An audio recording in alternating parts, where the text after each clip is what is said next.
Hi guys, hope you're all well. So today's video is going to be about what's in my makeup artist pro kit. I recently asked, maybe like a couple of hours ago on Instagram, what you guys would like to see, and someone requested to see what was in my makeup artist pro kit, so I decided to go for that because I thought it would be nice and easy and it will help me ease my way back into making videos. So if you guys are interested in seeing what I have in my kit, then please stay tuned. So this is my pro kit, and it's just a clear set bag, and literally everything I need is in this bag. I purchased this bag from lovemakeup.co.uk. I will leave the link down below, and it's by Moisturising, and like I said, it's just a set bag. And I recently downsized my kit. My kit was not this small to begin with, but I feel like that's the mistake most aspiring makeup artists make. People tend to think that, you know, the bigger your kit the better, but that isn't necessarily true, and I'll go on to show you guys and tell you guys why. But like I said, yeah, when I first started off, I had so much makeup and it was not necessary. I was literally just carrying like so much luggage around for no reason. You tend to realize that, you know, as you go on bookings and as you have trials and things like that, you realize that you reach towards certain products more. Okay, so I'm going to start off with like the skincare products and bases and primers. So one of my favourite brands to use on myself and my clients is Simple Cleansing Lotion, as well as the Simple Kind to Skin Moisturiser.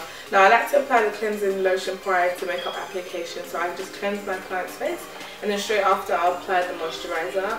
And the moisturiser that I use, like I said, is by Simple, and Simple have two kinds. They have the replenishing and the hydrating moisturiser. So depending on your skin type, or depending on my client's skin type, that will kind of help me choose what moisturiser I'm going to go for. So if you have dry skin, you would want to go for the replenishing moisturiser, and if you have oily skin, then the hydrating moisturiser. Max Fix Plus. This product works wonders. I'm sure you could find a similar product that's much cheaper, but I just use Max Fix Plus. You can use, I used to use a Lush, I think it was called Breath of Fresh Air spray, but the only thing I didn't like about that is that the bottle, it squirts out too much product, so it's like you just soak your face with water. But this is better because it's more of like a fine mist, so I prefer the bottle of Fix Plus, but I'm pretty sure the product in both is pretty similar. I love to use this only because I use Ben 9 powders, and I find that when you use Ben 9, it can sometimes make underneath your eyes look dry and really cakey. Kind of got here a collection of my favourites. Now like I said, I've downsized my kit, so literally I just have my makeup essentials. So the first essential for me is this primer by Kiko, and I've mentioned this primer on my channel before. I absolutely love this primer. It's absolutely amazing and it keeps your makeup on all day. However, you have to be careful in how you use it, because I find that when I apply it, well, on me personally and also on my clients, when I apply it on certain areas of the face, it kind of makes your makeup look cakey. So I would advise to literally just apply it on areas where you get oily the most. So for most people, that is the T-zone area, so the forehead and down the bridge of the nose, and sometimes people get oily in the cheek area, so that. So my definite, you know, kit must-have would be the Kiko matte base. Most of you guys know about this brand already, and this is the Urban Decay Primer Potion. And this is definitely another kit essential. Amazing eyeshadow primer, helps your eyeshadow last and stick on. And it helps your eyeshadow stay on all day. Another alternative to the Urban Decay Primer Potion is this Paint Pot by MAC, and this is soft ochre. And sometimes I like to apply this on its own, or sometimes I apply it on top of the Urban Decay Primer Potion, and this really helps your eyeshadow pop. And it also helps mute out any colour on the lid. You know, on YouTube sometimes people can hype products up, but this is definitely worth the hype. Like, I'm sure everyone knows this already anyways, but for those of you who don't know, you definitely have to try these powders. Banana is really nice on fair to medium skin tones, and then you can use Topaz on darker skin tones. Sometimes I like to mix both depending on client, but these powders are amazing. You can use them to highlight, and you can also use them to kind of set in your concealer. And I like to use this to highlight and also set the concealer. I'm yet to use a powder that actually stops my concealer from creasing, or my client's concealer definitely helps stop that. So these two powders are amazing.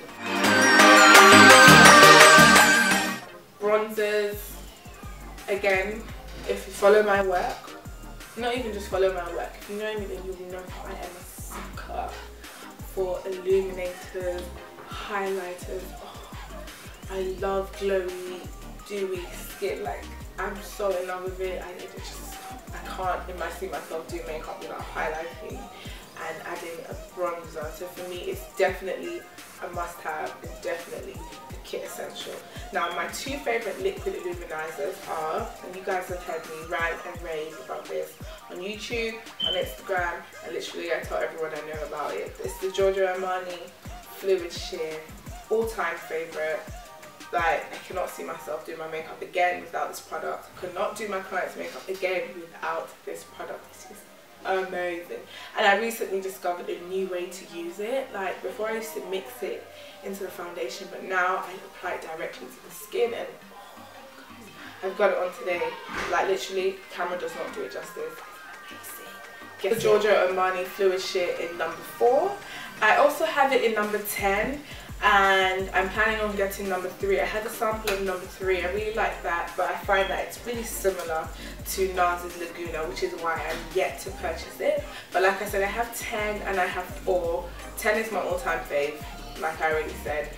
4 is my all-time fave, like I already said. It's just so beautiful. It adds a really nice glow, especially if you're doing bridal makeup.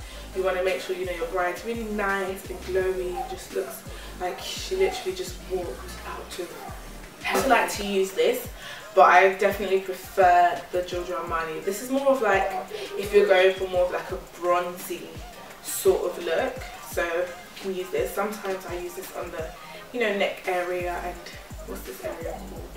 I don't know, but you can use it on there. Sometimes you can use it on the body also.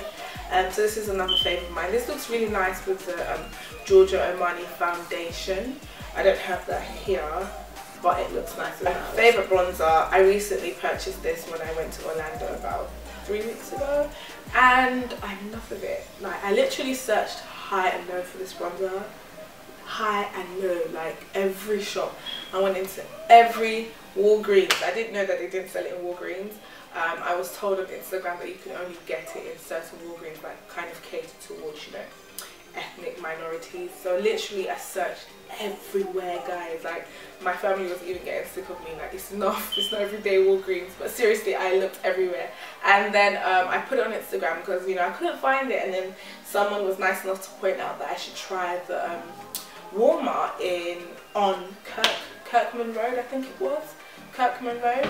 And yeah, I went there, and literally this was the last one left. It had my name written on it. So God saved it for me. Like, literally, it was the last one. I grabbed it, and like literally, like I said, I have been in love with it. I like to use this in contour, and it just adds an overall gorgeous glow. This is, I believe I purchased, I cannot remember, but I think it was like $6 or $8. So that's really cheap. Concealer palettes. Now, like I said in the beginning, as you go on more bookings, you kind of develop, you know, your clientele. You kind of get to have an idea of your clientele and the skin tones that you work on more. Now, I find that I tend to work MC 45 and up. So the two concealer palettes I have are, I've got the names now. Yes, I've got dark and medium deep, and these literally work for me 9 times out of 10. I've rarely gone on booking and not had to use one. I like to take these because they're easy to carry around instead of carrying individual concealers. I have medium, deep and dark. I like to use these to do the eyebrows, to conceal blemishes, and I also like the fact that it has the colour correctors in there, so you can go in and correct any, you know, thing that needs to be corrected. So yeah, I really like these concealer palettes. Really nice and easy to carry. They're small, and you can literally just stack them up. My MAC palette. Now this palette took me literally like, I think 2 years. It took me so long. It took me like 2 years to to build. I have no idea why, but yeah, it took me forever, and I think it has something to do with the fact that I was replacing my most used eyeshadows as opposed to buying new ones, and I'm not very adventurous for some reason. I like to stick to what I know and, you know, what my clients ask for. So this palette is literally, I like to call this my bridal palette, and as you guys can see, it's filled with like really neutral, warm sort of colours. You've got a lot of browns in there and quite a few golds. I'd say some of my favourite eyeshadows are Woodwinked, and you can see I've literally hit pan. Some of these eyeshadows I purchased again whilst I was in Orlando, because MAC, oh my god, it's so much cheaper over there. The lipsticks were like $16 or $15, and that's like £8 over here. So everything was so much cheaper. The eyeshadows were like $11. That's like £6 or £7. I don't know. But anyway, yeah, so it was cheap. So yeah, favourite Woodwinked, hit pan. I love all that glitter. This is like my second one, I think, my second or third one. Embark, you can see that's one of my most used eyeshadows. Some of my recent purchases are MAC Arena. I've never used that before. I believe this is Brown Script, I think, and this is Saddle. So yeah, these are some of my favourite bridal eyeshadows. I'll definitely say you must have a staple gold. My staple gold eyeshadow is Woodwinked by MAC, and I use it a lot, especially when my brides ask for, you know, that classic bridal look. And well, my classic bridal look consists of like gold eyes and, you know, just a bit of brown in the crease. So yeah, you want to have a staple gold eyeshadow. Woodwinked is definitely one you should check out. Favourite browns, Brown Down and Embark. I use them in my tutorials, I use them with my clients. I really like Cork. Cork is another nice eyeshadow because it's not too deep, and you can just use that as a transitional colour. Really nice. Raw is also a nice transitional colour. If you guys enjoyed this video and found it informative, I'm going to try and leave links to each product down below I'm going to try and leave links to each product down below in the description box. Obviously, if I can't find it, then I'll try and find an alternative, and if not, then I'm sorry. But yeah, I'm going to try and leave links to everything. If you guys have any questions, feel free to leave them down below. I'm more than willing to answer them. I'll have all my information as well in the description box, my email address, my website, Instagram, Facebook, and the whole works. Everything will be in there. So I hope you guys enjoyed it. I'm really sorry. I know I don't make videos, but I've been a bit busy, and also YouTube can be, you know, really time consuming sometimes. So if you guys have any suggestions on any videos that you guys want to see, then please leave them down below as well. Bye guys.